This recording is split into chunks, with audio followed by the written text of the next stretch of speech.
What is up, everybody? Welcome to this week's episode of the Dense Pixels podcast. I'm one of your hosts, Brad, joined by my co-host, Micah. Hey. And Carrie. What's up? Hope everybody had a very happy and safe holiday and new year. I certainly welcomed the break.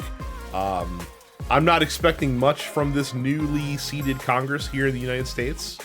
But I think one thing that we could pass that we could all agree on is a law that would forbid Christmas and New Year from ever falling midweek ever again. Because I've been so fucked up in terms of like, what day is it? Like, you know, I've got Thursdays feeling like Mondays. Told my boss, like, we had off Christmas Eve and Christmas Day. I was like, dude, I would rather work Christmas Eve and had off on the 26th because, like, I'm so fucking up right now. And then, like, you go to work for 2 days and then you're off for 2 more days. Yeah. So, constant stopping and starting. Let's along with codifying permanent abolishment of daylight savings time, let us make sure that Christmas never falls on a Wednesday. On a Wednesday. Now, do you want to abolish daylight saving time, or do you want it to be lighter? No, I like when it's dark sometimes. Really? Yes. You like it to be dark at 4:30? Nah, I disagree. I think we need I don't like it to be sunny until 8:45. I can tell you that much. I can't rule with you on that. It would regulate itself. It's only dark at 4:30 because we're at the darkest point of the year. Like, once you get to the summer, it'll be dark at like 7:30. Like, we can work with that. Nah. As long as it's lighter and later. As long as it's light. And you know what? Since Jay took it upon himself to move to a different country and time zone, as long as it messes up his day, I'm for that. I'm for whatever messes up his day. Does he have daylight savings down there? I don't think he does. No, he doesn't have daylight saving time. So every time we have to record, there's a 2-hour gap. And then there's a 1 hour gap. I forget when is when, but there's a 2 hour gap and a 1 hour gap. Either way, we need to stop changing the clocks. That's all I really want at the end of the day, is to stop doing that. Because the fucking end of the year in the video game industry is very bereft of news. We're gonna just do a lot of talking about video games because we've been off for several weeks. We've been playing a lot of video games. You guys have a lot of questions, which we'll get to in the post office later in the show. Carrie has been putting in some heavy lifting on Metaphor ReFantazio. You texted me earlier today to show me that you had. I'm assuming you beat the game. I'm done. I have finished. Yeah, okay. I have finished the game. Yes. Yeah, based on the screenshot you showed me, you were right there. So, how'd you find it? How'd you find it? Oh yeah. I mean, it is RPG of the decade, RPG of the century. It is so good. It is so well written. It makes me want a new game plus. That being said, I probably won't for a minute, just in so much that I have other things that I want to play, and I feel like a break from hefty JRPGs is probably best for me currently, given that I kind of have been doing nothing but playing them over the last year. Yeah, so well written, so good. I really hope we do a spoiler cast on it because I really want to talk in depth about all the things that make it so good. And so many of those things are so spoiler heavy. And I don't really want to talk about them now. It is a hard game to talk about without spoiling stuff, for sure. Yeah. I mean, what I will say is that it truly is brilliantly written. It really just, it feels like the next step for, this kind of team, which had been on the Persona franchise previously. But it also feels like kind of the next step for Atlas as a publisher. I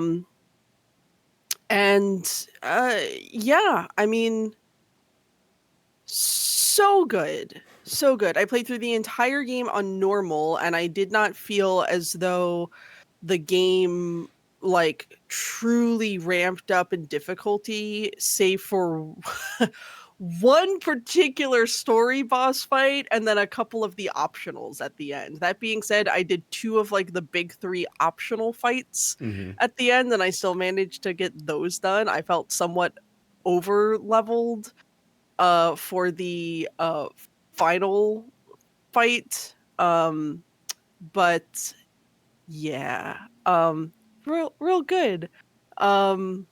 My partner decided he was going to use the final area to max out everyone. It's real easy to do too. Like I was able to grind up so many archetypes in that final area.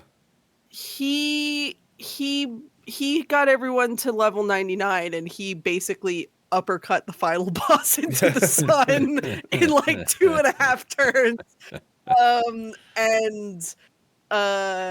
Yeah, I think that's really funny. I think I was like level 76 for the final fight, and even then I still was like, I feel like this is challenging, but I don't feel like I'm having my ass beat. Like I feel somewhat in danger, but like not to the point of like, I am in danger.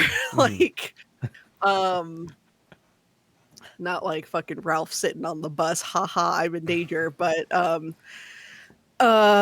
gosh, just like what a good game, good story writing. As I said online the other night for a game called Metaphor, I think it is very on the nose about some of its literal ReFantazio. Literal ReFantazio and very literal symbolism regarding a certain character that I find incredibly funny. But again, I will save it for a spoiler cast should the 3 of us choose to do that at some point.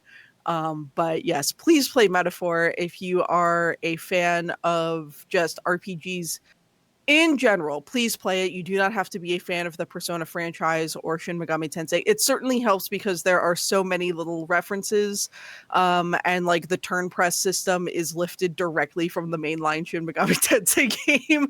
But yeah, it's just so good. So glad that I finished it. Looking forward to revisiting it at some point. So yes, someone in our Discord, the Dense Pixels Discord, posted that there is a website out there that is a DEI video game review website. I heard about this. And Metaphor ReFantazio. So they have an example here of Far Cry 6 being poor in their eyes because DEI or whatever. Life is Strange got a 10 out of 10 in terms of DEI. So it's I'd imagine you get 7 points just having to play as a female protagonist. Right. Metaphor ReFantazio got a 0.1, which is an A-OK for them, which goes back to my thought process of they don't care. They don't get it. They don't get it. They don't get it. If they don't get it because the main character is not black. If the main character was black, the exact same story. If the main character was explicitly non-white, because they have been shown as having darker skin than other members of the party, if they were more explicitly non-white or a woman, then people would hate Metaphor off the bat. But like the writing is so good that people do not understand that the metaphor in the title is a metaphor for racism. Like, I mean, like, come on, yo. Like, it's the one I'm talking about, guys. It's the racism one. That's the one in the title, you dumbasses. It's ironic because one of the many, and again, not getting into spoiler territory, we will do a spoiler cast at some point because I would really like to. One of the things the game is obviously railing against is the structure of like the caste systems that we see in society. And it's funny because the anti-DEI website apparently doesn't understand like they identify with the protagonist who's in the lowest caste. And that's why they don't realize, that's why they're not rating the game as like super DI heavy. And I'm like, oh my God, like you guys are so fucking close. You're right there. You're right there. You're right there.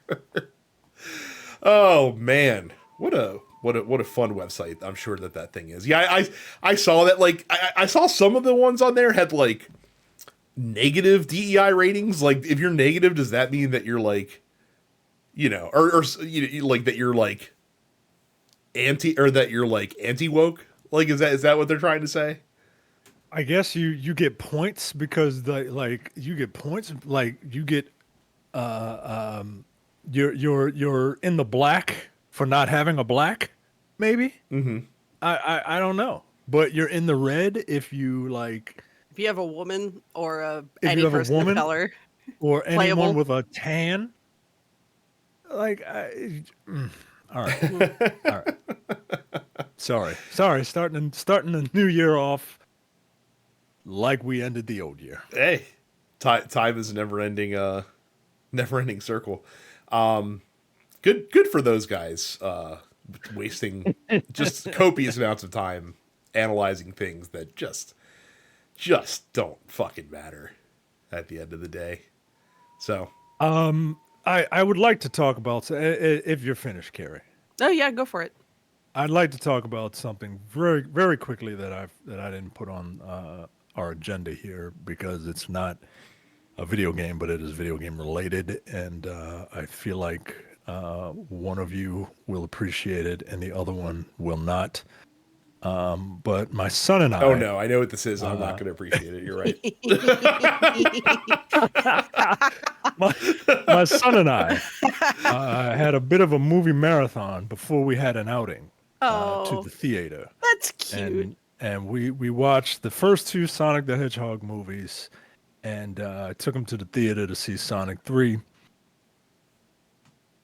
These movies aren't bad, yo. Like they're not great. They're not bad, yo. Like I didn't hate it. I didn't hate it. And as much as I don't really care about Sonic, what's the dude's name who voices him in the movies? Ben Schwartz. Ben Schwartz. I mean, he does a good job. He's really likable.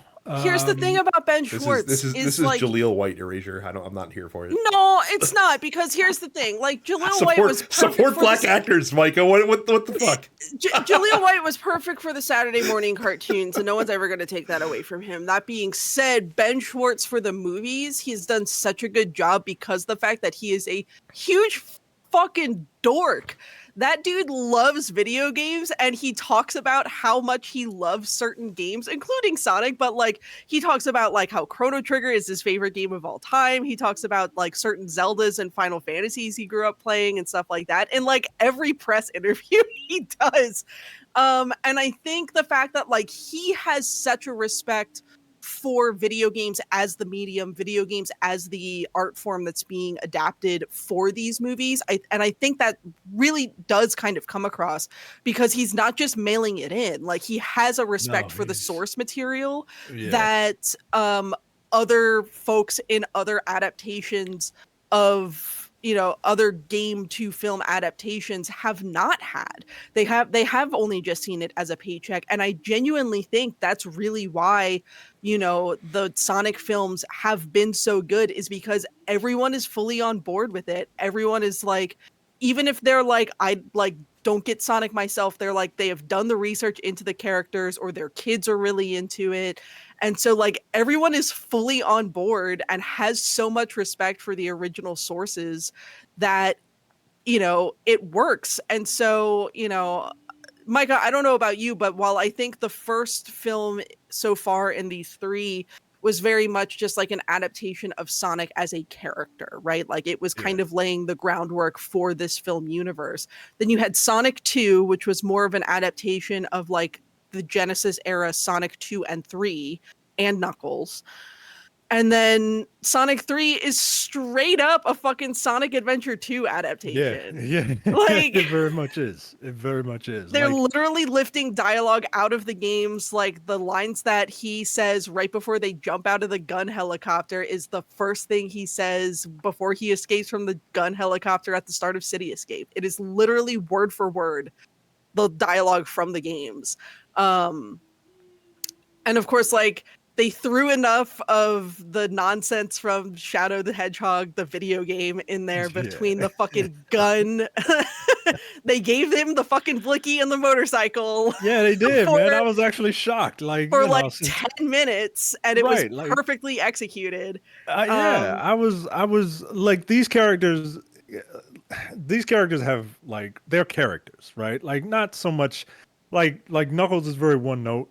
You know what I mean? He's a one joke character. He's a fucking himbo in these movies, and like Yeah, it kind of works. I mean, it works, but like I'm not expecting much. He's you know, he's a himbo that like doesn't know what a metaphor is, right? Like he takes things literally, right? Tails is Tails, right? Tails does exactly what Tails does. But Sonic is an actual like full-fledged character, and Shadow is too. Like I can't believe how progressively entertaining these movies have gotten. And there will be a fourth one. My son is cannot super into it. believe that we have a film that came out when I was 34 years old that used the riff from Live and Learn to great effect throughout, and then actually gave us like Live and Learn, the actual Crush Party song in the climax. Yeah. So now Sonic 3 is great. I have now seen it 3 times. I only intended to see it twice, but I saw it opening night, and then I saw it with my boyfriend, and then like his kids were here for the last week and they wanted to see it. So but look what you've done now, Micah. Look what you've done to your son, because now you have shown him what is probably the apex of Sonic culture, and there's only one place to go from here, and that's down to the bottom of the barrel. Because now he's going to want to play the games. Now he's be like, Sonic Hedgehog, I want to play the games. He does want to play them, and that's just TFB, buddy. Like I'm not buying a Sonic game. But he was like, I told him, they're going to make another one, right? Like there's, it's official, they're going to make another one. He was like, when can I see it next week? Like, no. But here's the thing, dude. Here's the thing. The Knuckles TV show. The Knuckles TV show is really fun, and then like the one Sonic Prime, the Netflix show, is a lot of fun as well. And then people don't give Sonic Boom, the television show, a ton of credit, but that show is funny as fuck. Sonic Boom, the video games, dog shit. Sonic Boom, the television show, incredible. Today he came up and he said, "Hey, Daddy, Silver's gonna be in Sonic 5." I'm like, what? Where are you reading that? First of all, how do you know about Silver the Hedgehog? What?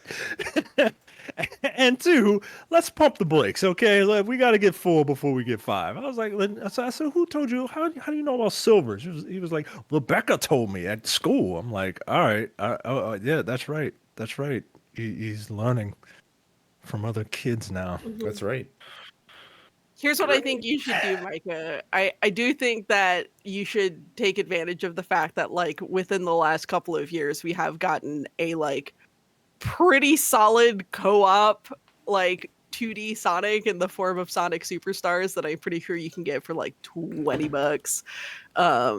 So that might be a good one. Maybe. The wife is very the wife is very particular about him in video games. Okay, so we that might not be a. Here's the thing: does he play? Pick and choose your battles. Does he play Mario? Like we let him play Mario for a little bit, and she was like, because he gets into it, and when he can't do something, he'll get frustrated. And then I'll start whining, and she's just like, nah, I don't need that right now. So we'll see. No, Superstars would be the one where if it's like he really wants to start playing the games, that would be the one I would start him on. In so much that is one that you guys could be able to then do like together. Like that is meant to be like the co-op, like lighthearted fun party Sonic. Maybe if she goes out of town or something. Then I'll sneak it in. Oh my goodness. Sorry to sidetrack. You're not sorry. No, it was necessary. I'm You know what? You should make sure that your son knows that I have a Sonic the Hedgehog album that I'm producing coming out in 2 weeks, and so should everybody else. So should everybody else listening to this podcast. He was like, "Can I listen to some Sonic music?" I said, "You pushing it, man. You pushing it." The music is mostly fine. But the music is mostly fine. I don't want to get wrapped up into the you know Too how late, kids man. are. Too late, how man. Kids are. It's you gotta let it happen. You simply must let it happen. The more you fight it, the worse it's going to be when he gets into it himself. He's into Cars right now, like the film series, right? So he's just watching Cars 2 over and over again. And the last thing I need is for him to get obsessed about. I need one obsession at a time. Yeah, I need one obsession at a time. I mean, but look, on the other hand, or to agree with you, Micah, like, you know, keep kids innocent as long as you can. You don't have to expose him to disappointment at this early of an age. Or you could buy my album that comes out in like 2.5 weeks. He's a big fan. He's a big fan of Emerald Hill Zone. He really likes that song. That's not on here, but it's look. So I've produced an album for Game Grooves. It is called Sonic the Hedgehog. It is a ska Sonic tribute album. It's going to have more than a dozen tracks. It's got City Escape, it's got Green Hill, it's got Sandopolis Zone, it's got Can You Feel the Sunshine, it's got What I'm Made Of, Crisis City, Pumpkin Hills, Labyrinth Zone, Ice Cap Zone, Chemical Plant, Live and Learn, bunch of others. You can pre-order it. It comes out on the 17th. Well, there you go. Fantastic. Yep. After that advertisement, we're going to give you some more advertisements. We'll be right back with some more games that we played over the break. So, okay, Micah, you have immersed your son into the world of Sonic the Hedgehog, which I think is a terrible parenting idea. However, you have been doing some other stuff that I do approve of, and that is punching Nazis a lot as well over the break. Yeah. So I bought they still have the Game Pass for like $16, in like supermarkets and stuff. So I bought a month of that just to try out Indiana Jones and the Great Circle. It's developed by Machine Games, and it's an Indiana Jones story. It's an Indiana Jones adventure. It's got all the beats. It is a very good game, but there are a couple things a couple nits that I need to pick. Troy Baker does a very, very good Harrison Ford impression, except when he has to like get really animated and really raise his voice, right? Like he's got contemplative or Eureka, Indiana Jones like down, but if he's got to yell at somebody, he's trying to keep the voice, and he can't scream it. You know what I mean? But other than that, it's uncanny. It's wild. My biggest gripe with this game is that it's in first person, and I'm not. There's a lot of melee combat, and it's predominantly melee focused, right? You have a gun, but like Indy doesn't use guns all that often, and you have a whip that you can stun people with, but I can't. There's something about maybe I don't have the depth perception to for first person melee combat, and it's kind of odd. Also, it's like an Indiana Jones movie that really needs an editor, right? Because it also has to be a game, so you have to do game stuff in it. But melee fights, your mileage may vary, but the actual, and I'm not too deep into the story, but I do find the story interesting, and I do want to at least finish it. I don't necessarily want to like clear out the whole game. Like I was in one part in the Vatican, and I'm getting all these, and I'm getting like a bunch of side quests and stuff, and I'm like, ooh, I don't want this to be my hinterlands. You know what I mean? Like I'm spending way too much time here. I want to just kind of progress through this story. Because when you're progressing through the story, it's very interesting. Side quests are somewhat interesting, but the main story is kind of really, really good. Punching Nazis, as much as like it's, as much as it's kind of weird like that, right? Punching that because you like you punch with your left and right hand independently. So if you're, I'm punching with my right a lot, but like people don't fight like that, right? Like, and it turns into like a rock'em sock'em type of thing. It just feels weird to me. It just feels weird. But it is very satisfying punching Nazis. As an old man, I have to have subtitles on even with when I can hear things. I need to have subtitles on. And there's and when you're in the Vatican, you're disguised as a clergyman. And that's another thing that this game does. It has like different disguises that you can use to kind of go into certain places. And when you're walking around, there's just like fascist, and then says what they says, right? And it's just like, yeah, I'm gonna punch the shit out of you, like. But it's an interesting game. The puzzles are like the game doesn't hold your hand. Like you can make it hold your hand if you want. Like you can. There are settings that you can tweak to like put a marker here of where you need to go or whatever. But they don't default to that, which is good because this is an adventure and you can kind of do a lot of exploring. And the puzzles they're not brain dead, but you don't feel smart when you do them. You know what I mean? Like they're not like portal puzzles or anything like that. But they will get you. They don't take a lot of brain power, but they're there. I actually wish puzzles would have been a little more thought out. Because like I want to feel like Indiana Jones, and Indiana Jones is like he's smart. Like that's one of his, like that's the thing. Like, and you want to get that feeling. So puzzles aren't exactly the best. A lot of melee combat is, like I said, take it.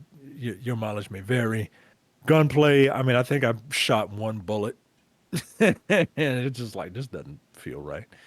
But it is immersive, and yeah, it's a good game. I wouldn't necessarily rush out to buy it. Like it wouldn't have been my game of the year, but it may have. But it would have knocked off my number 10, whatever the hell that was. Just to, and it's. I'm glad I didn't buy it. If I don't finish it before my month is up, I'll just watch the cutscenes. Okay. That like my big fear, because like everyone talks about, like, that I've heard talk about the game, talk about how like the Vatican is such a slog to get through, but that's like the first thing, and they say it gets a lot better once you're past the Vatican. And that like kind of frightens me a little bit, because I like that'll check me out instantly. That was really my biggest issue with RoboCop, is like I said, they kind of dump you into these faux like open areas where it's like, hey, like the main quest is here, but also there's all these side quests you can do, and you kind of want to do them because they give you like upgrades and shit like that you can use. Yep. So yeah, but it's like I don't want to do them. Like I just want to do the want to do the movie. I just want to watch this movie, man. And the Vatican, but like that's why I'm not further along, because I realized like, oh hey, here's an underground boxing ring. In the Vatican? Like, what are we doing? And here's, there's a lot of running around in the Vatican, and it is like you don't even meet the main antagonist until you are on your way out of the Vatican, and it is and that's just, and like doing the Vatican stuff, like as you try to, once I realized, all right, I gotta get moving. You're still not like immediately out, right? Like there's a dungeon that you have to go through, and there is a puzzle at the end of that dungeon that you kind of have to figure out, and then you gotta, wait for the Vatican takes an unnecessarily long time. But if you focus and you just kind of try to plow your way through it, you can, now the game is actually opening up and being something really interesting. Okay. I'm not convinced yet. Like I said, this sounds like something I would want to experience through watching and not necessarily worried about playing so much. Yeah. So all I know is I watched Donkey's review, which was basically just 12 minutes of him beating Nazis with hammers and shovels, and to me, that is a 10 out of 10 experience. Yeah, So. I mean, look, Machine Games knows exactly where their bread is buttered. They're gonna be like, look, if we're gonna make a game, you're gonna be able to beat the shit out of some Nazis. Like that's basically the one through line through all their catalog. So. It is very funny to me that they got the one Nazi punching developer to do the Indiana Jones game. Perfect. Famous for punching Nazis. They're just like, how many objects can we allow you to like beat the shit out of Nazis with? We got shovels, we got hammers, we got bottles. Oh, how many Wilhelm mops. screams so far? Ooh. Oh, I can't count that high.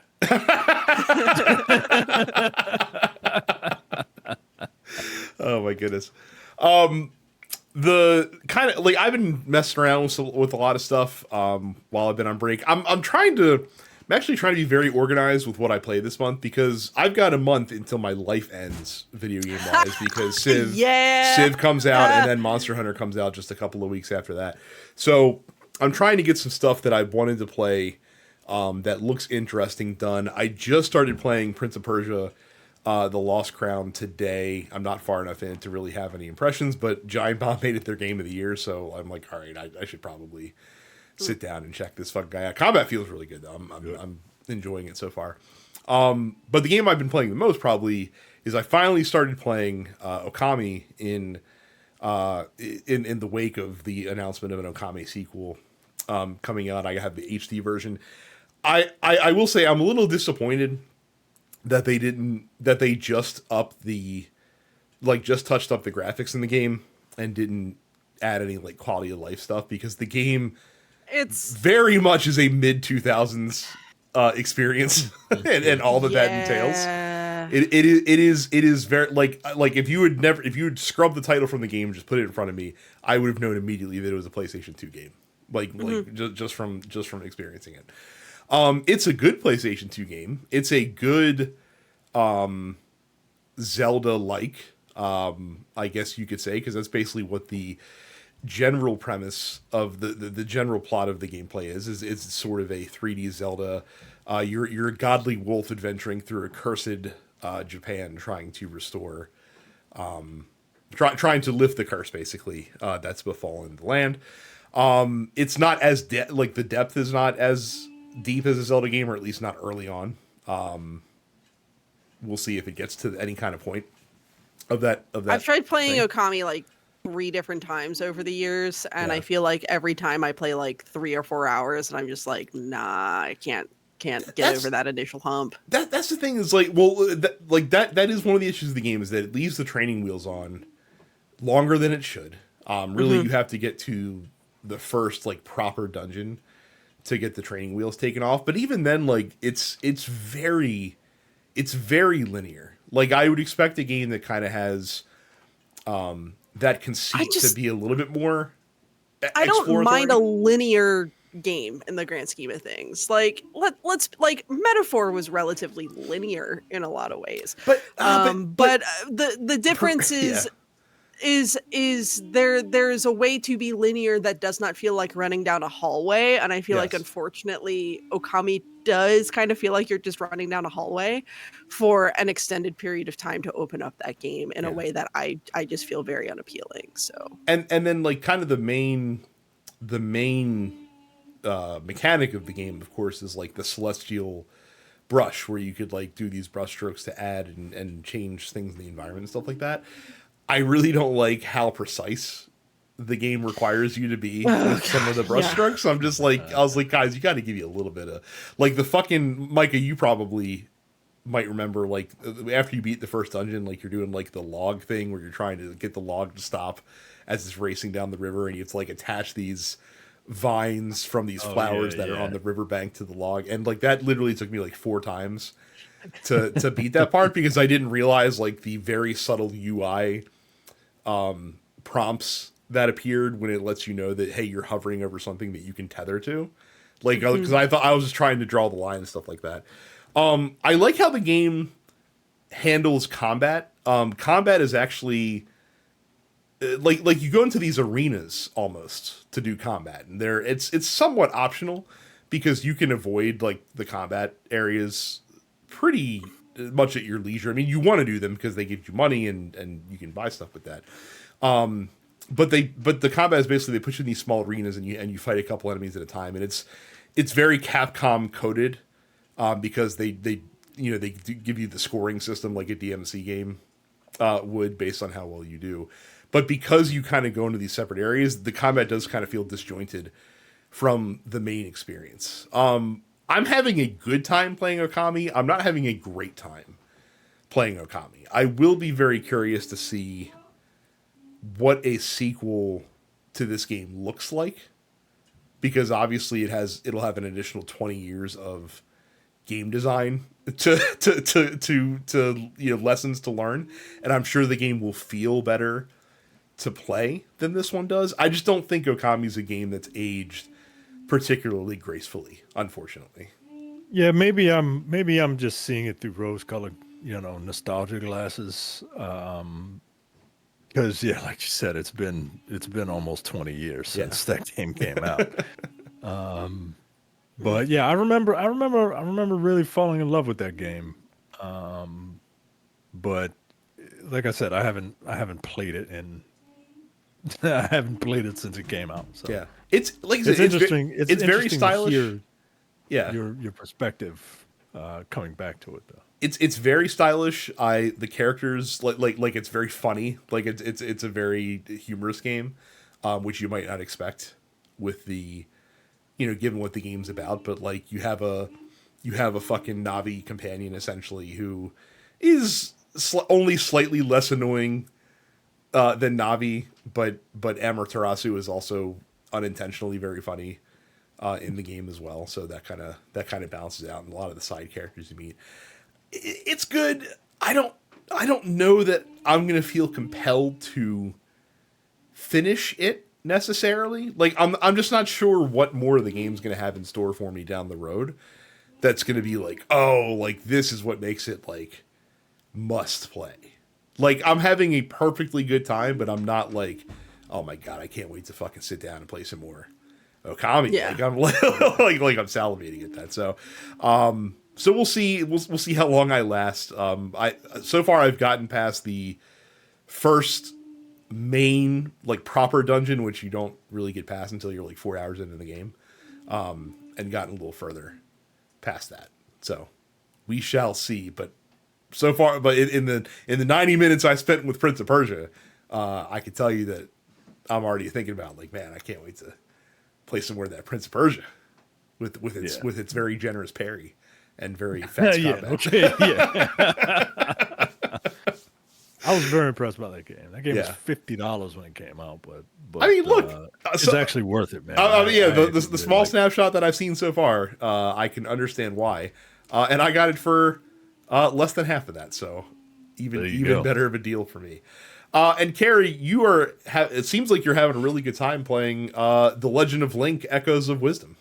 Yeah, Echoes of Wisdom ripped. I finished the whole game in a week. Oh wow! Okay. That was my travel game when I went east to see my folks during the holiday season. Side note: I am never traveling that close to Christmas again. Fuck that. That dude, I am a buffoon for doing that. God, I flew back on the 21st, which I was like, it's it's like 4 days before Christmas. That won't be too bad. It was the Saturday before Christmas, which is hell on earth in terms of travel days.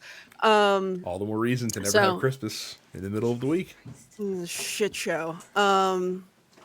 So yeah, never doing that again. But yeah, I played through all of Echoes of Wisdom. Very cute game. A delightful amount of like player freedom in that game, not just in terms of how you use the echoes, but in terms of like the order in which you do things. So it's like the game starts and then you have like 2 options for like things you can do. And there's really no upside to doing them in either way. And then after you do those 2 things, then it's sort of like, oh, okay, cool. Well, it's like midpoint of the game time. And then after that midpoint, then there's like, okay, well, there's 3 more dungeons you have to do. And you can do those in any order. And so after you do those 3, then it's like, all right, cool, final area, final dungeon time. So it felt more along the lines of like Link Between Worlds kind of open worldness about it. And it's really more along the lines of, rather than that game, which basically is like you rent your items to use in the different dungeons. This is just like, okay, well, like these are the echoes you have available. How are you going to like make use of what you have in order to get through? So the game, I never got stuck at any point. The game really does have like numerous ways in which to get through every dungeon, solve every puzzle, stuff like that. I definitely had moments where I felt kind of stupid, and then many moments where I was like, I am so smart. And then many moments where I was just like, fuck it, here's 6 snakes. I'm just going to brute force my way through with 6 snakes and snakes until we're done. Yeah, I hope we get more games like this. Not just, with Zelda as the main character, and more sort of like thinky, puzzly focused Zelda games that still feel like Zelda games. But in this engine, I am still keeping my fingers crossed for remakes of the 2 Oracle games in this particular engine, in this particular style. I mean, look, if we get those, then we would get Oracle of Ages, which is very much a thinky, puzzly kind of Zelda, because it was designed to be the puzzle-focused compatriot to Seasons, which was the action-focused of those 2 games. So yeah, Echoes of Wisdom was great. Definitely, given that I finished it within 2024, I would put it on my list of top 10, probably right around the midpoint, and knock my number 10 back off that list. Yeah, it was great. I had a great time. Music was great. Loved the music. Loved the reincorporation of like Zelda's theme in new ways and whatnot. Just a really fun little game. So if you are a fan of the franchise, like, please play it. Please do not let the fact that like you do not get to be Link all the time. You get to be Link a lot of the time with like the swordsman form, by like, taking on his spirit or whatever while he's missing. You get to do that a lot, and there are like plenty of areas where the game very clearly wants you to do that. But it's still like, at no point did I sit there and say to myself, like, this doesn't feel like a Zelda game. Like, it still felt like the core of that franchise through and through. So I hope we get more of that kind of game. So let me ask you one question, because I know that yes, obviously the whole conceit of the game is that you can kind of solve these puzzles with your choice of like item or spell or whatever it is that you use, or echoes, as the title would say. Do you find that you're going to want to replay this at some point just to play it differently, or was one playthrough good enough? I kind of might. It's a fast enough game to play, but not so fast that like I felt disappointed. I remember like the first time I played through Minish Cap, I think I played that through in like 2 days, and I was like, this game was too short. I felt like this game was short, but not in a way that left me feeling like wanting more or disappointed. There are definitely things. There's a lot of side quests in the game that I didn't get to. that I would probably want to go back and do next time. And yeah, like there are ways where I think I would want to like do the dungeons in like a different order than I did them and just see if that opens up different possibilities for solving certain puzzles and stuff like that. So yeah, it is certainly a game where, again, like I know I've got other cross-country travel coming up. I'm sure I will start a new game file on that at some point, just for the sake of like having something to do on a 6-hour flight. So very good. Well, yeah, it's a lot of games, mostly new, that we got to talk about. So we'll take our last break of the show. We got a couple quick news stories to talk about, and then we'll get into the post office. So this is the kind of news week that I like. Nice light news that we can just make fun of very stupid people for doing very stupid things. Balatro, you've heard us talk about it. You love it. Carrie, I just want you to know that I got my wife Balatro pilled. She is now on the Balatro train. You need to play Balatro at some point. I don't need that. I don't need that in my life currently. At some point, sure, but like I have seen numerous other friends just fall into that hole lately, and I understand that I personally, I cannot. I don't have the time or the energy for that. I have deadlines musically, artistically, and at my day job that I know I would simply ignore if I fell into a fucking card game hole like this. Well, you know what? You sound like that you might work for the PEGI ratings board then, because they have decided... What a segue! They have decided to give Balatro a PEGI 18 plus rating.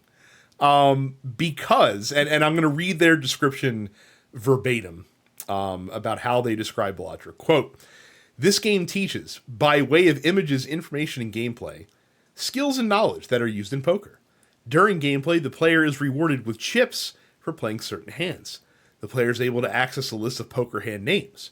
As the player hovers over these poker hands, the game explains what type of cards the player would need in order to play certain hands. As the game goes on, the player becomes increasingly familiar with which hands would earn more points. Because these are hands that exist in the real world, this knowledge and skill could be transferred to a real-life game of poker." God forbid. Now, I just want to point out for the record that the game of poker inherently does not have any negative connotations that go along with it. Poker has a, if you think poker has a negative reputation, it's because of the gambling that goes alongside of poker, not anything to do with the game itself. It's like saying sports has negative connotations because everybody, including the actual sports, leagues, endorse gambling now. Mm-hmm. Yeah. So Local Thunk developer Balatro obviously is aware of this. He's been kind of fighting this battle for a little bit because he's like, this shouldn't be a fucking 18 plus game. So he goes on Twitter in response to it and says, quote, "Since PEGI gave us an 18 plus rating for having evil playing cards, maybe I should add microtransactions, loot boxes, and real gambling to lower that rating to a 3 plus, like EA Sports FC." which I mean, look, I can't more succinctly undercut the ridiculousness to which the giving Balatro an 18 plus rating while giving EA Sports FC a 3 plus rating is just it's how much better can you say it? It's foolishness. Here's how PEGI talks about EA Sports FC. Okay. Quote, "This game offers players the opportunity to purchase in-game items in the form of an in-game currency, which can be used to purchase random card packs and other game items. Some parents or carers might want to be aware of this. Parents, carers, or other responsible adults check to see what is being offered before making any purchase on behalf of a child. It should be noted that the game can still be played without the need to purchase such items." So it's just like, okay, like, hey, we like them basically saying, hey, we understand there's some shit in here that might be really bad, but because that's not a required part of the game, we will give it a pass and make it 3+. That I mean, this is just high comedy to me. Yeah. That because it has a deck of cards in it. That's right. Like, come on, man. The evil deck of cards. But no actual money being spent. Yes. Yeah. Yes. Yeah. So what would they rate like games like Solitaire?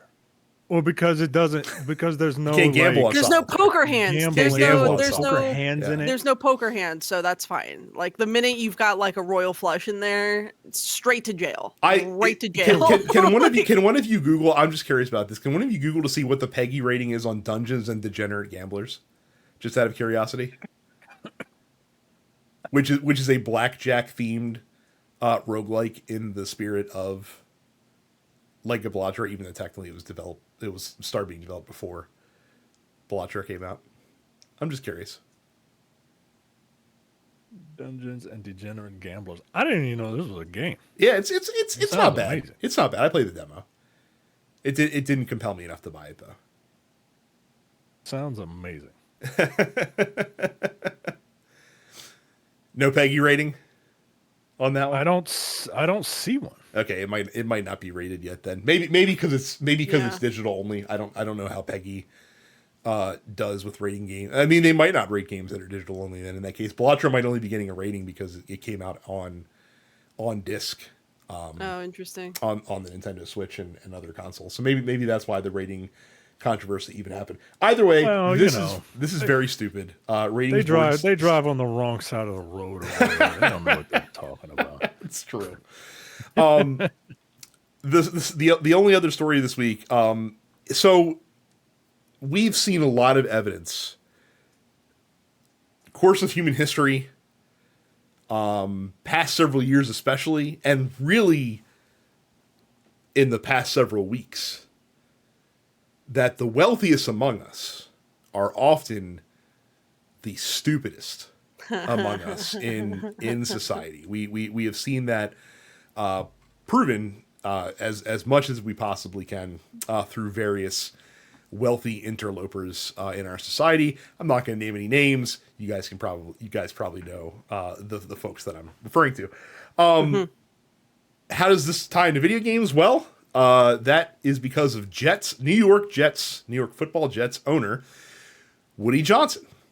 The Jets. I'm not into the NFL. I know enough to know that the Jets were Super Bowl contender favorites going into the season. They had a terrible season. That is just continued the Aaron Rodgers is a crazy person spiral, which I love to see because he's a fucking psychopath. But it doesn't just stop at Aaron Rodgers as far as the dysfunction on the New York Jets. Basically, there's a Cleveland Browns wide receiver named Jerry Jeudy. Okay, and he apparently is somewhat of a controversial player based on his play on the field. He's a bit inconsistent. But apparently, the New York Jets had an opportunity to trade for Jerry Jeudy during this past offseason. But according to a report from The Athletic, Woody Johnson, the owner of the Jets, made the decision to pull out of that trade because he wasn't rated high enough in Madden Football.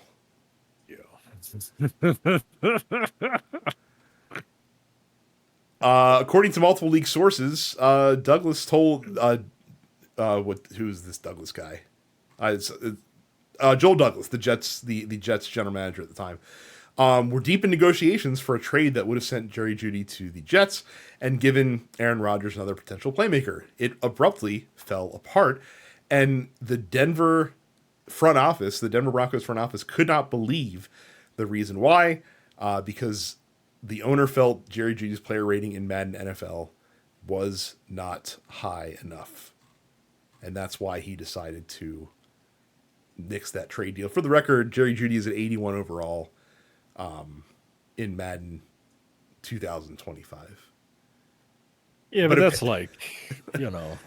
that's like a cinema score. You know what I mean? You get a B on a cinema score. And if you think League got a B on a cinema score. You know what I mean? If you think this is an isolated incident, There is another reported incident of Johnson pushing back on the team signing a free agent offensive lineman because his offensive awareness rating was also too low in Madden. Wow, this dude really is like managing this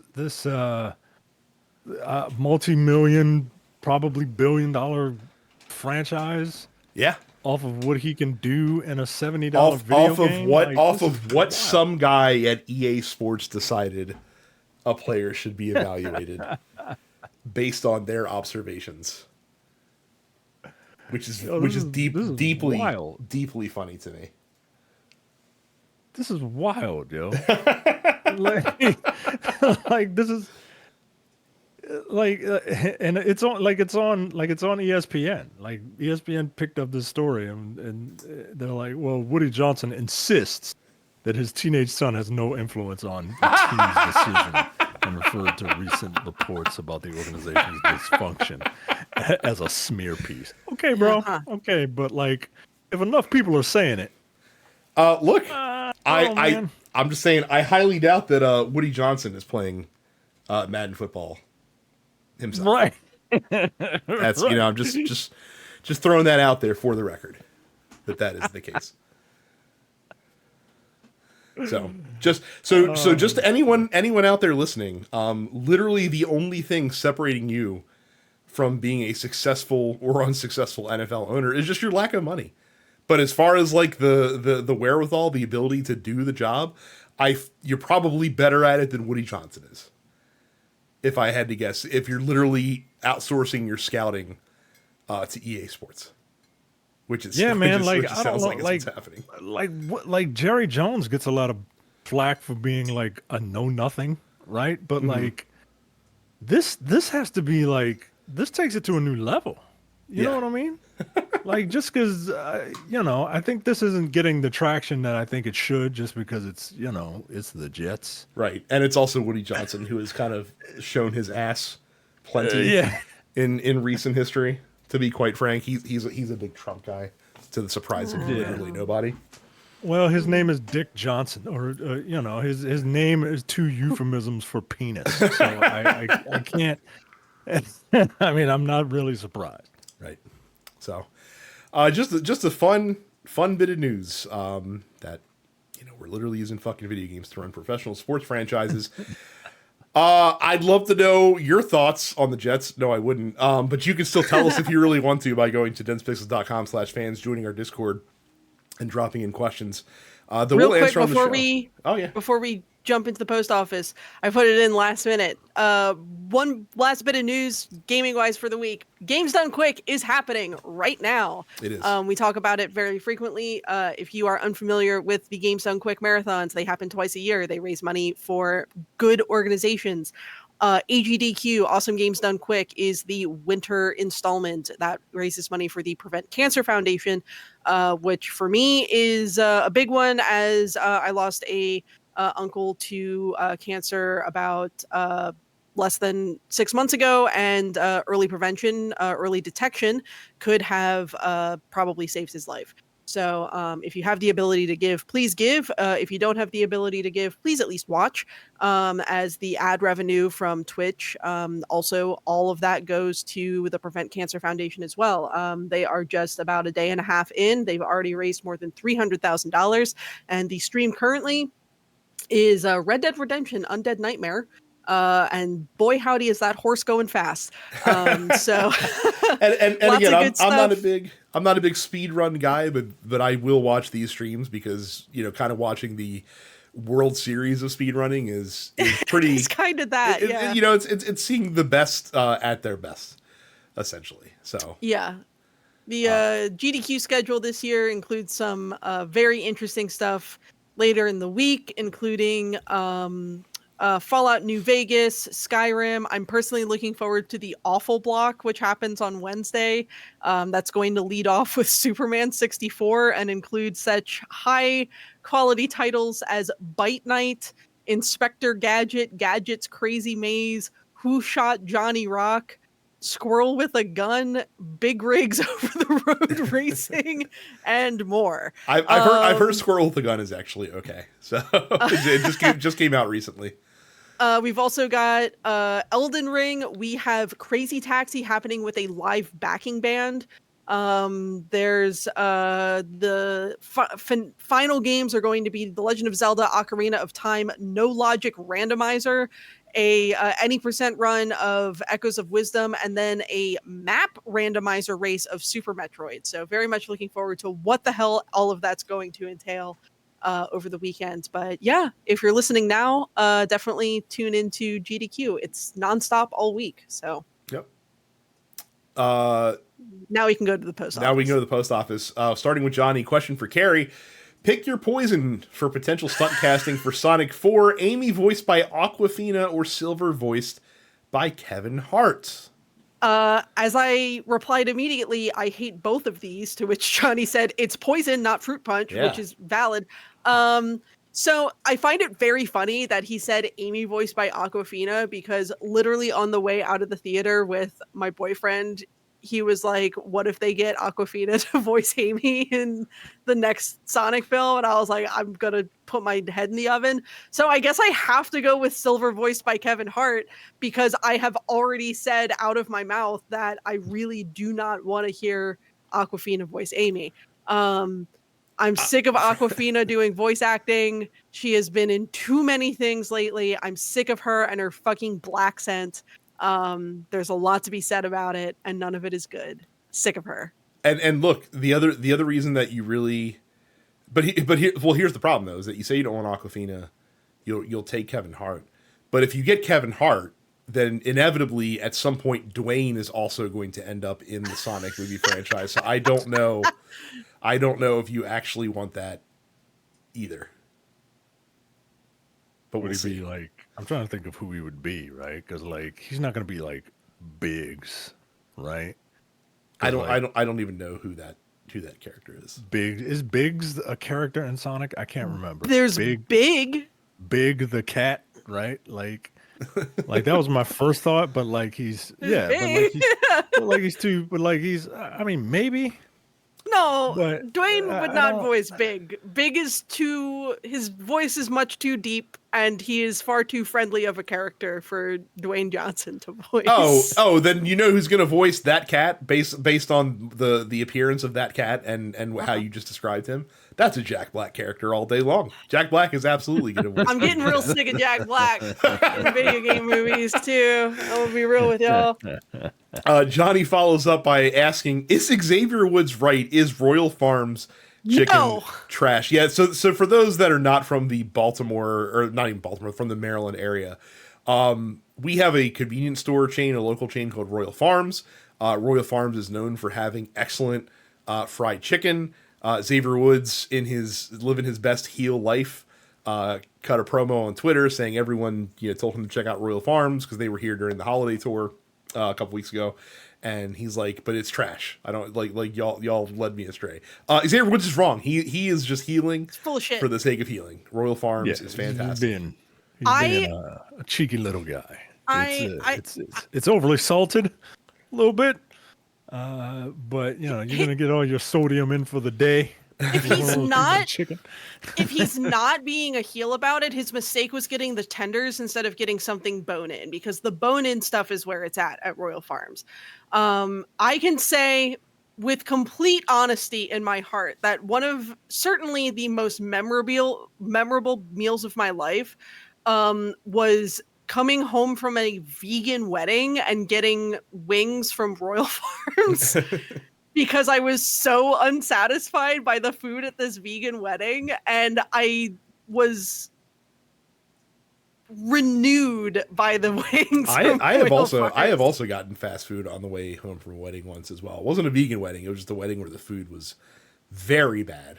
And so that Wendy's hit extra special that day. Mark asks, in the spirit of the season just passed, what is the worst gift you've ever been given by somebody who will most likely never listen to this podcast, or Jay, if you feel like he needs to be taken down a couple of pegs?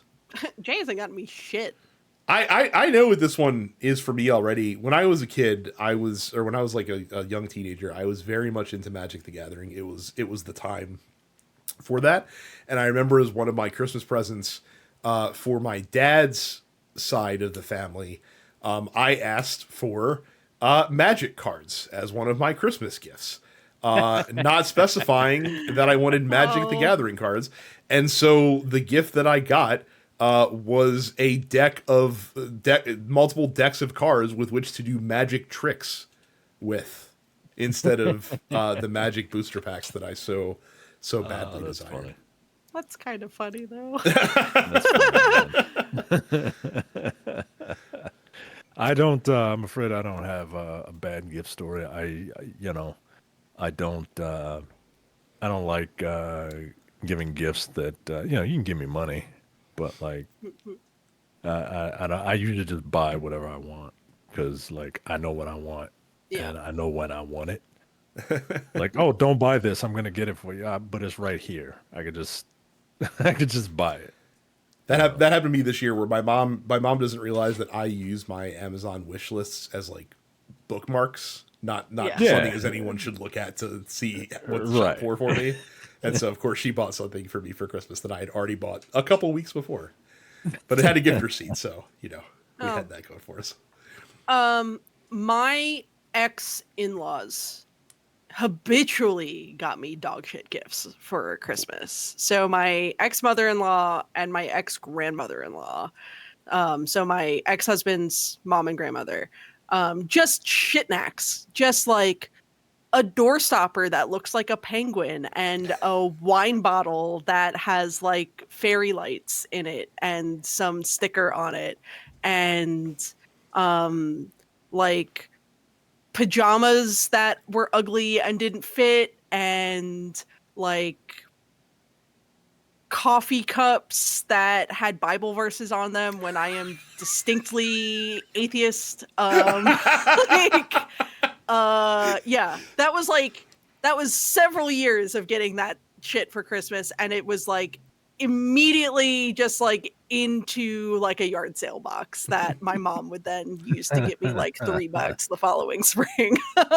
My dad also gets me like incredibly generic gifts as well, because he just doesn't know me well enough to know like I remember a couple of years ago, and this is well after my very public like, hey, like I'm not really fucking with the NFL anymore shit, like it just gets me and my wife like a Ravens like wax melt, basically, that's shaped like a football, and I'm just like, cool. I'd like a wax melt, but it's not. This ain't the one. Like, we got to find another one here. Yeah. So. I'm gonna give you a door stopper, yo. Yeah, I can't get past the fucking coffee cups with Bible verses on it. Yeah, that was pretty bad. That being said, like, she would also just like get me like a $25 like Visa gift card or whatever, and there were a couple of those that I just like threw into like a purse and then forgot about, and then like this year like found them, so like that was kind of nice, where it was like, oh surprise, like I have $50 that I didn't realize I had. So like, yeah, no, my ex-in-laws were all really bad at giving me gifts. And I do not miss them for many reasons. But that's definitely one of the many, is the door stoppers and the Bible coffee cups and the like wicker baskets and I thought the wine bottle light that was pretty bad. Yeah. Mark also wants to know from you, Carrie, who are your favorite bass players and or killer bass lines? Oh God. I saw this come in and I had time to think about it, and then I didn't really think about it. So like musical influences, favorite bass players. Like my biggest musical influence, like period, is probably Jack White. That's really who like kind of inspired me to like really kind of pick up a guitar in the first place. It's funny that like a band that didn't have a bass player, the White Stripes, got me playing bass, but that's kind of how it happened. But you know, some of my favorite bass players, by towards the top of my list is a dude only known as Commander Meouch, from the band Twerp. He's the dudes in the band Twerp all keep their like identities very like sacred. I've been very fortunate enough to like take lessons from Meouch. Like I think he is just high key like one of the best like dudes out there. In terms of like contemporary bassists. But like all time, I think, you know, Les Claypool is certainly up there.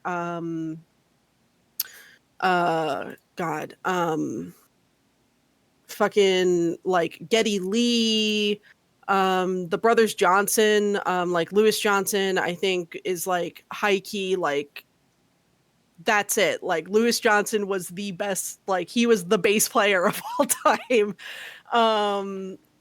Flea, of course, like there's so many good bassists. I think some of my favorite bass lines, I really like the bass line from On the Floor by Michael Jackson. That's a really good one. That's a standout for me.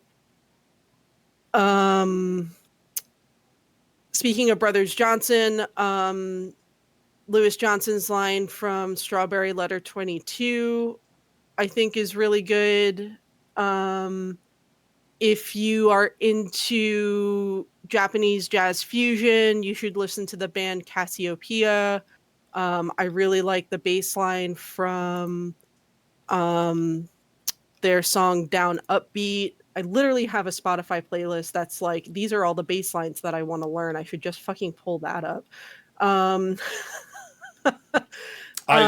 Just because you brought it up, there is like, I don't think there's any song that I hear mentioned that just like really like takes me back and just like, man, that is like one of the best songs ever. Whenever someone brings up Strawberry Letter 22, I'm just like, yeah, this song really fucking rules, actually.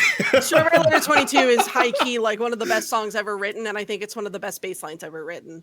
I think If You Want Me to Stay by Sly and the Family Stone is one of the best bass lines ever written. I think In the Stone by Earth, Wind & Fire is one of the best bass lines ever written. That's certainly one of my favorite bass lines to play is In the Stone. I think Earth, Wind & Fire has like a plethora of like incredible bass lines, but In the Stone in particular, I think is just incredibly fun to play. I really like Chameleon by Herbie Hancock. That's, I think, an all-timer. Pick Up the Pieces, Average White Band. That's a great one. From Twerp, I genuinely think that like, and like my kind of like all-timer, like if I can play this, I will have eventually succeeded as a bass player. Twerp has a song called Groove Crusaders, and what Commander Meouch does in that song in terms of like his dexterity in both his left and his right hand, the amount of ghost notes that he's playing, his overall slap and pop technique is just like insane. And I'm just like, I hope I am one day good enough to play this, basically. It's just like, it's insane. Fucking Habba Glabba Tribin by Bernard Roy, I think is like high key, like that's it. First, like it's an insane word to just say out loud, but like Habba Glabba Tribin is just like insane bassline. That's another extremely very fun bassline to play. I think this is going to sound extremely white of me, but I think Kiss has some very good bass lines. And I think Gene Simmons, for as much of an asshole as he is in his personal life, is a very underrated bassist. And I think some of the stuff off of the Dynasty album in particular is very good. I think the bass line from Sure Know Something and like that one, that's one of my favorites. Stomp by the Brothers Johnson is really good. There's a lot of very good bass lines out there. A lot of what I've been practicing recently is for my band Premium Vintage's set for MagFest, which is at the end of the month in National Harbor. So if you're going to MagFest, you'll be able to see me play on the main stage on Saturday night at 7:40 p.m. So I've been practicing a lot of the stuff from Hades. I have learned to love Out of Tartarus. I think Out of Tartarus is a very fun song to play on bass. It's a very difficult song, but it's very fun. So I've been having a very good time with that. So I hope that answered your question. That was basically 5 minutes of me just talking bass, but I was gonna let you cook. Let's traipse through the rest of these. T-Wash says, let's be armchair CEOs. What would you change about a game to make it 100% better? I would change Back 4 Blood from doing missions to going A to B like Left 4 Dead was. I would change Golden Sun Dark Dawn to not have a cliffhanger ending. I'll think of a recent one because I bitched about on the show before. Like, get rid of like open world stuff from games that don't need them. Like RoboCop Rogue City, I think would have been a much better game if it was just like a boomer shooter, basically, but RoboCop. I think you know, I really had high hopes for Anthem, and I probably would have gotten rid of all of the looter shooter aspects of Anthem.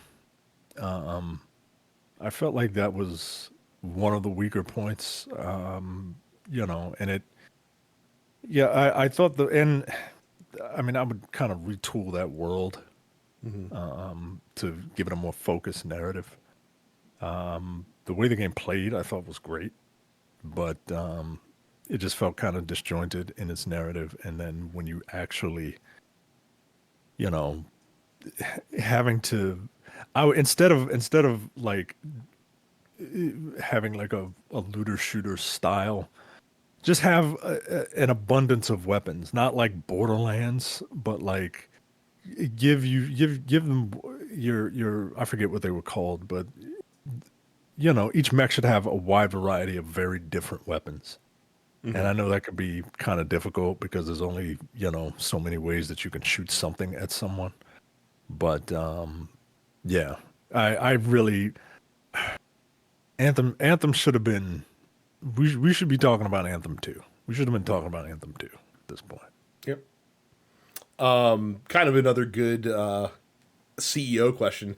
Matt Kokoji says, so it's safe to assume that the big corpo heads will walk away learning all the wrong lessons from the success of Marvel Rivals, and we can expect the online hero shooter train to keep going. I don't think. No, I disagree. I think the lesson. I think the lesson that we learned will be the lesson from Concord more than the success of Marvel Rivals. I think that people are gonna like a lot of AAA developers or publishers are gonna look at the amount of money that Sony spent on developing Concord and saw how shitty that was. I think most of them are smart enough to realize that a lot of what's carrying water for Marvel Rivals right now is the whole Marvel piece of it. So that's it. Yeah. If it was that game wouldn't be getting any type of press if it didn't have those characters on it. So expect Warner Brothers to WB Games to come out with, you know, DC antagonists or whatever. Didn't they already? Wasn't that basically Gotham Knights? Ultimately, like, wasn't that sort of hero shooter adjacent? Yeah, it was something similar. It was what kind of game was that? That was yeah, it kind of was. I don't think it was the same thing. Just because I mean I haven't played Marvel Rivals, but from what I understand, it's way more like Overwatch than what those games were. But yeah, I don't think I think the people that would be taking the wrong lesson would be Marvel, in that they would whore their brand out. Like, don't whore your brand out now that you like. Marvel has a dedicated like games division now, which is why you're seeing, you know, Marvel video games. You know, they're not handing the license out to anybody like they handed out the licenses to them, you know, to their biggest characters when the movies were, Yeah, trying John Drake seems pretty discerning over handing out their licenses to different companies. So he's made pretty good choices so far in his tenure in that This kind of is this was the biggest gamble, I thought. Yeah. In Marvel Rivals, and it kind of paid off. But we'll see how much it pays off. Like, everybody in that game that I haven't played it, but I think people really got into it because of the very striking visuals. It's like, let's get the best Chinese artists to do their take on Marvel characters, and they look and they look like what they look like. You either like it or you don't. I'm not super keen on it, but I don't hate it. And we'll see. I have a feeling that game is going to fall off if it hasn't already. Yeah. Pretty soon. Muck says, you guys were the final push I needed to get into the 40K universe, and now I'm hooked. Micah spoke briefly about the upcoming 40K series on TNP, but I am wondering, what do you all think would make a good story/setting in 40K without looking cheap? And also, do you have any book recommendations that follow Space Marines or a Tyranid invasion? They just wrapped up the Eisenhorn series on our recommendation. If you want something that doesn't look cheap, you're gonna want to focus on Space Marines probably. Like that'll easily be like the most expensive looking setting in 40K. Again, I am fully Inquisition pilled. I think that if you want to tell a good story, that's going to be your best course of action. But also that's going to put you in a lot of very dirty areas and maybe not as compelling as some of these like big battles that you would see if you did like a Space Marine TV show of some kind. Yeah, I'm here for that. I'm here for that Henry Cavill show. Apparently that guy's a huge Warhammer dork, and I'm hoping that he's not so close to the material that they kind of Witcher it. You know what I mean? But yeah, I don't know. We'll see. Yep.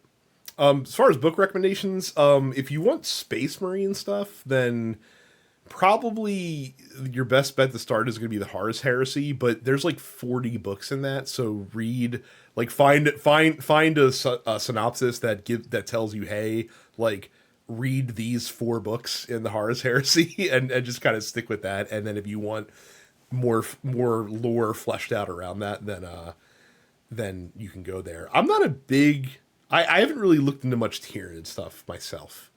That's one of the lesser interesting aspects to me of that whole universe right now. So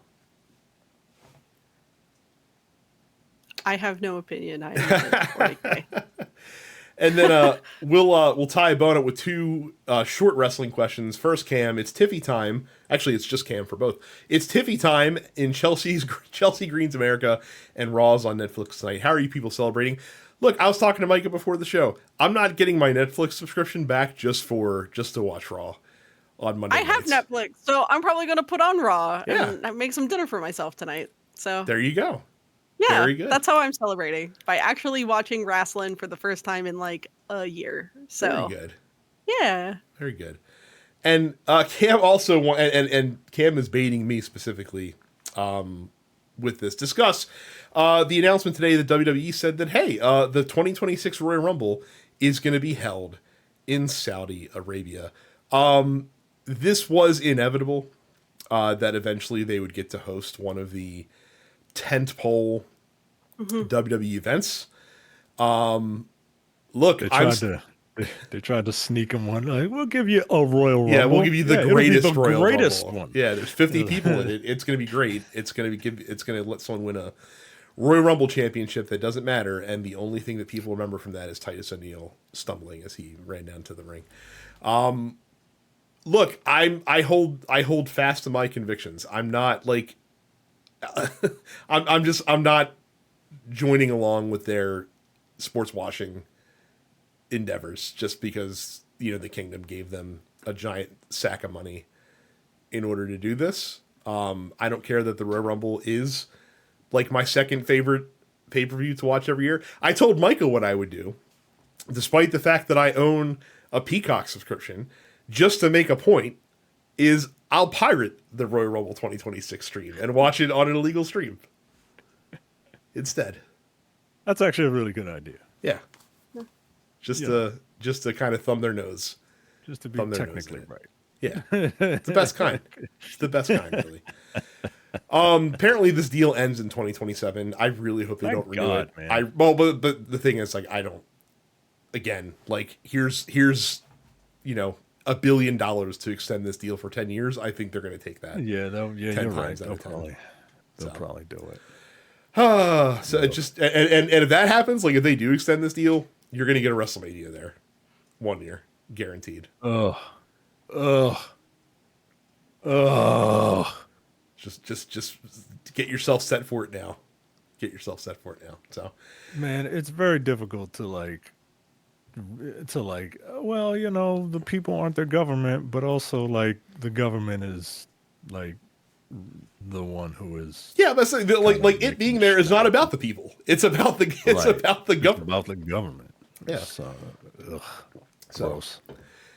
Oh, that's a bit of that sucks. Sucks, Cam. Fuck you, Cam, for making us end the show on a bit of a down note. But hey, you can ask us questions that hopefully will end the show on a more lighthearted note by joining the Discord at densepixels.com/fans. You can consume this podcast in audio form or video form. Video, just go to youtube.com/densepixels and you can subscribe to the show while you're there. Audio, just find a podcatcher of your choice and search for TNP Studios. So you'll see us, you'll see The Nerd Apocalypse, you'll see Black on Black Cinema, you'll see Look Forward, and of course, don't forget to subscribe to get premium content at densepixels.com/premium for just $5 a month. We really appreciate all of your premium subs, especially in the wake. I wonder how much money we were cost out of our old Amazon affiliate link by Honey. Learning about the controversy surrounding the Honey service. If you haven't heard about that, just go on YouTube and check out Legal Eagle, who is apparently filing a class action lawsuit that I may or may not convince Jay to hop in on. So we'll see. But happy to be back. Thank you guys very much for watching and listening, and we will see you all the next time. See ya. See ya.